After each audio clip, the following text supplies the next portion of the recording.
અવગુણ કેમ ન જાય? થાય, કાઢીએ તો જાય ને. તમે ઘરમાંથી બધું જે કાંઈ કચરું છે પછી હંજવારી દ્વારા તમે બહાર કાઢો ને, કાઢો તો જાય, ન કાઢો તો હે તો ન જાય. એ કોને કાઢવું પડે? મારું લાગવું પડે કે મારે મારા જીવાત્માનો ઉદ્ધાર કરવો છે તો જાય, બાકી જાય નહીં. મનને બહુ ગમે, બહુ ગમે. એટલે જ આપણે કહીએ છીએ ને, આપણે જે ભૂલો છે એ ભૂલો ને સ્વીકાર કરતા જાઓ અને અવગુણો છે એ જતા જાય. પણ પરિસ્થિતિ જ્યારે ઊભી થાય ત્યારે આપણને બુદ્ધિથી નિર્ણય લ્યો કે આ વસ્તુ આમ છે, આ વસ્તુ આમ છે. સ્વયં જો તૈયાર થશો તો જ જશે, નહીતર ન જાય. કારણ કે કેટલા જન્મના નાતા, એક જન્મ નહીં, કેટલા જન્મના નાતા. રણછોડ, મિત્રતા તોડવી પડે ને, પછી તોડીએ નહીં તો એ જાય નહીં. એ કોને ધ્યાન રાખવું પડે? સ્વયંને. હા, બેનપણીઓ છોડવી પડે ને. હા, બીજા કરતા આપણામાં ફેર હોવો જોઈએ, એ વસ્તુ હોવી જોઈએ. આખો વર્ષ અભ્યાસ કર્યો, પરીક્ષા આવે ત્યારે પરીક્ષા ન દઈ તો શું થાય? એમ જીવનનું આવું જ છે. હા, આવું જ છે. આપણે સરસ માંડવી વાવી 4 મહિના પૂરી મહેનત કરી હોય ને પછી ઉપાડી જ નહીં તો ના, હવે મારે કાંઈ કરવું નથી. બહુ કરી. મેં આ કર્યું, પાણી વાળ્યું, મેં દવા છાંટી, મેં આ કર્યું, તડકાનું આ કર્યું, મેં આમ કર્યું, વરસાદનું. મારે હવે નથી કાંઈ કરવું. હવે પાછી ઉપાડીને હલરમાં નાખવી ને એ બધું ઓલું કરવું, મારે હવે નથી કરવી. તો ફળ આવ્યું છે, ફળ આવ્યું ત્યારે પણ એ સંઘર્ષ આવે, પછી ફળ કમ્પ્લીટ થાય. એટલે લગીન મંડ્યા રહેવો પડે. આજે ભક્તિનો અર્થ ઊંધો કરી નાખ્યો છે. ભક્તિ એટલે મારે કોઈ તકલીફ જ ન પડે. લે, આ જ છે ને ભક્તિ એટલે. મારે કાંઈ કોઈ વસ્તુ ન થવું જોઈએ, કાંઈ નહીં. બસ હું ગમે ખાઈ પીવું, મારે શરીર તોય બીમાર પડવું જોઈએ નહીં. ભક્તિ એટલે હું ધારું એ થઈ જવું જોઈએ. ભક્તિ એટલે હું ગમે એવા ખરાબ કામ કરું પણ તોય પણ મારે બધા માફ થઈ જવા જોઈએ. ભક્તિ એટલે મારે બસ ઈચ્છા મુજબ તમામ વસ્તુ ઈચ્છા મુજબ થઈ જવું, મારે કાંઈ કરવાનું નહીં. પણ ખરેખર ભક્તિ એટલે તેમાંથી કેમ પસાર થવું, સંઘર્ષમાંથી કેમ પસાર થવું, તેનો અર્થ છે.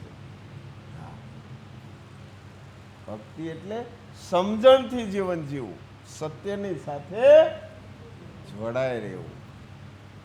કેવા સંઘર્ષ! શું આપણે રણછોડ? કાંઈ નહીં. તમારે આડાવડું જ ઘરની અંદર કેમ અમુક ચીજ વસ્તુ આડાવડી થઈ ગયું એને હરખી કરવાની છે.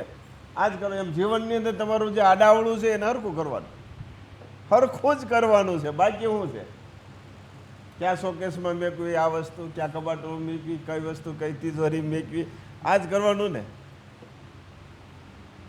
વ્યવસ્થિત ગોઠવવાની છે.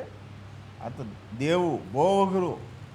દેવ સુધી પૂગી ગયા હોત પછી એમ થયું તો હવે કાંઈ નહીં, જે આ મળી ગયું, કુળદેવી મળી ગયું, ભગવાન મળી ગયા, શું જરૂર નહીં. એથી આગળ કેવડા થાય સંઘર્ષ. એનો મામલતદારના કાગળિયા હોય થોડાક હોય ને, આજે ઓલું કરતા હોય બધા એને ખબર હોય. પછી કલેક્ટરના આવેથી વધી ન જાય. પછી કલેક્ટરના પછી સીએમના જે ઉપરનું આગળનું કામ હોય એ કેવડું વધે, એ કેવડું થાય પાછું. એથી આગળ થઈ વડાપ્રધાનનું હોય તો એથી વધે ને. પછી એથી આગળ આય સુધી કેવડું થાય, વધતું જ જાય. કેમ? પ્રાથમિકતા તમે ભણો તો પ્રાથમિકતામાં અમુક વિષય જ હોય ને, હા હેલું જ હોય. એસએસસીમાં હાર્ડ પાછું આવે, પાછું કોલેજમાં એથી હાર્ડ, પાછું બીએડમાં એથી હાર્ડ, પછી તો પ્રેક્ટિકલ ને બધું આવવા માંડે. જો મૌખિક નહીં પ્રેક્ટિકલ આવવા માંડે પછી બહુ વધારે તકલીફ પડે ને. પણ મારે ડૉક્ટર બનવું છે, મારે કલેક્ટર થવું છે, મારે સીએ થવું છે, મારે આ થવું છે. હોય ને, જિજ્ઞાસા હોવી જોઈએ કે મારે આ બનવો છે. પણ આ શરીરનો હું તો કહું છું જીવાત્માના ઉદ્ધાર માટે આ શરીરનો ઉપયોગ કરી લેવાય, પણ આપણે શરીરનો ઉપયોગ કરતા નથી. આ શરીરનો ઉપયોગ કરી લે તમારા જીવાત્માના ઉદ્ધાર માટે, પણ આપણે શરીરનું જોઈએ જોઈએ છે ને. બસ ઈચ્છા મુજબ મળવું જોઈએ, ઈચ્છા મુજબ થવું જોઈએ. શરીરને એને તકલીફ ન પડવી જોઈએ. પણ શરીર છે એ ઘસવા માટે છે, ઉદ્ધાર માટે છે. તમારું સાધન ઉદ્ધાર માટે આ શરીરનો ઉપયોગ પૂરો કરી લે. ભક્તિ એટલે આ શરીરથી તમારો જીવાત્માનો ઉદ્ધાર કરવો. શરીરને વાપરવું જ પડશે તો જ થશે.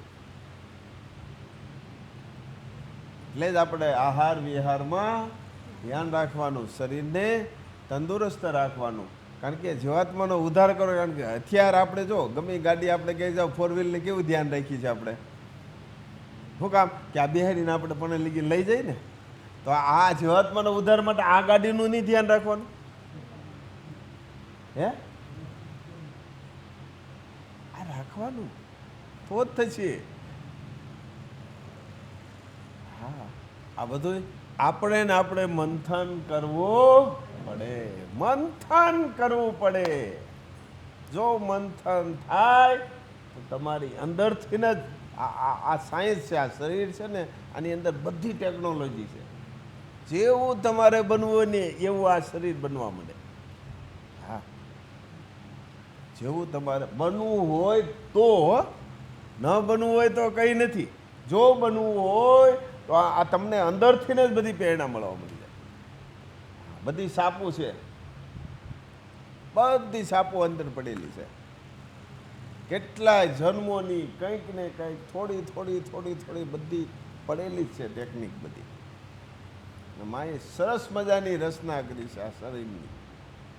તો આ સરસ મજાની ગાડી હોય, હારામાં હારી ટેકનોલોજી વાળી, તો એનો પછી ઉપયોગ કરી લેવાય ને.